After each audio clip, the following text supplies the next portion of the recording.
करीम रब जने असा तमाजे बाबे हजरत आदम अलैहिस्सलातु वस्सलाम के पैदा पे फरमाए जने बुतो न जो ठाए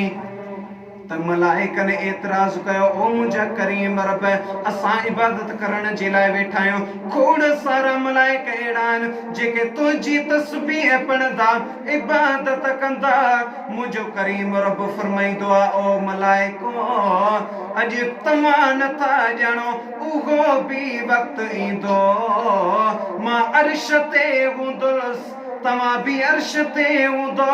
ही मुझा बानड़ा फर्श ते वेठे मां करीम रब के याद कंदा। हजरत इब्राहिम अलैहिस्सलातु वस्सलाम के मुझे करीम रब खोड़ सारी बकरियों भी अता फरमायो दौलत भी अता फरमाई माल मिल्कियत भी जंजोआ अजीजा ने मन जिब्राइल जिब्राइल मुझे अल्लाह के चयो या अल्लाह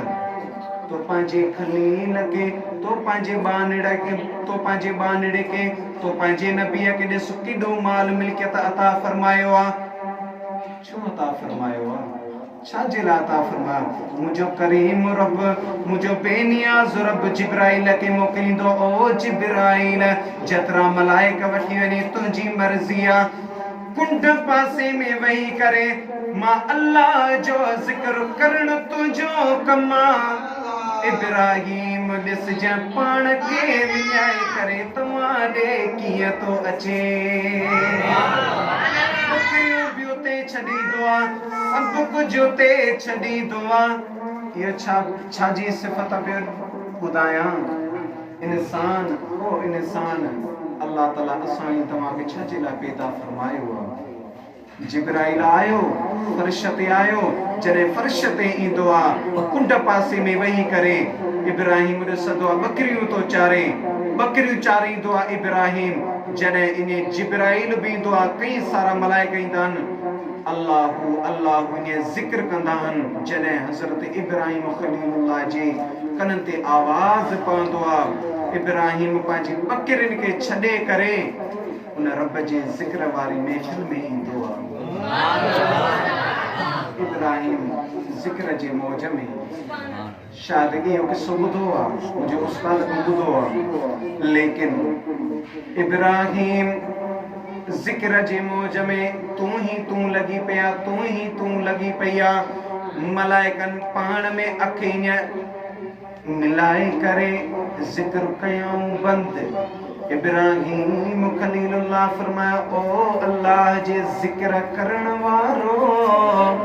तमा रब जो जिक्र छो बंद कयो ओए मलाइका चवंदान तुंहिंजो किराओ खत्म थी वियो हजरत इब्राहिम फरमायो छा वठंदो जेके तो वटि इहे बकरियूं आहिनि इहे सभु असां केॾे रब जो जिक्र ॿुधायूं जी सॼियूं तव्हांखे वरी रब जो जिक्र वरी पाण में ने टेम थोड़ो आ ॻाल्हि खे मुकाईंदो हलां जिक्र कंदे कंदे हज़रत इब्राहिम वरी जिक्र जे मौज में वरी मलाइकन जिक्र कयो बंद जॾहिं जिक्र कयो बंद त इब्राहिम चयो अड़े छा कयो ओ अल्लाह जो सुहिणो जिक्र करण वारो तव्हां इहो छा कयो कि तुंहिंजो किराओ ख़त्म थी वियो हाणे छा ॾींदे चई डगियूं डोरई माल मिल्कियत सभु तव्हांखे थो ॾियां वरी रब जो जिक्र कयो जेॾीमहिल रब जो जिक्र हलियो हलियो हलियो हलियो वरी हू ख़ामोश थी विया हज़रत इब्राहिम खलीलुल्लाह वरी उन्हनि खे फरमायो ओ अल्लाह जा बानड़ो हाणे तव्हां छा वठंदो छो रब जो जिक्र बंदि कयव त उहे मलाइका चवंदा आहिनि दे ख़बर आहे बकरियूं भी ॾेई छॾी माल मिल्कियत भी ॾेई छॾी हाणे तो वटि छा आहे चई त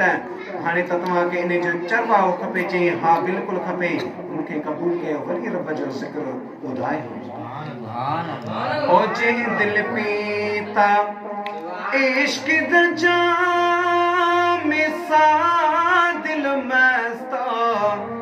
मस्त मुदाम लजे दिल पीता इश्क द जाम सा दिल मस्त मस्त मुदाम लजे दिल पीता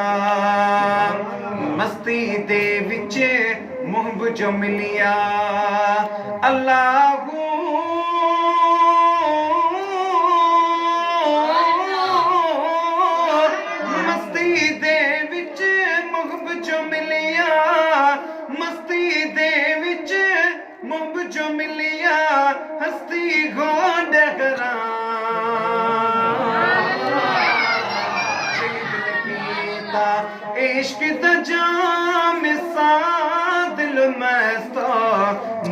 मुदामन जे दिल पीता।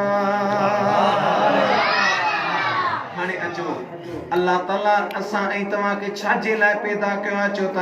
पंहिंजे ज़िक्र जे लाइ पैदा कयो आहे। निमाज़ पढ़ो, रब जो ज़िक्र आहे। निमाज़ में क़ुरान करीम आहे, सॼो रब जो ज़िक्र आहे। कंहिंसां सलाम कयो, रब जो ज़िक्र आहे। छो त मुंहिंजे करीम मुस्तफ़ा फरमायो, जेकॾहिं केरु तव्हां सां नाराज़ थी वञे, उहो वाट सां वञी रहियो आहे, रुगो उनखे सलाम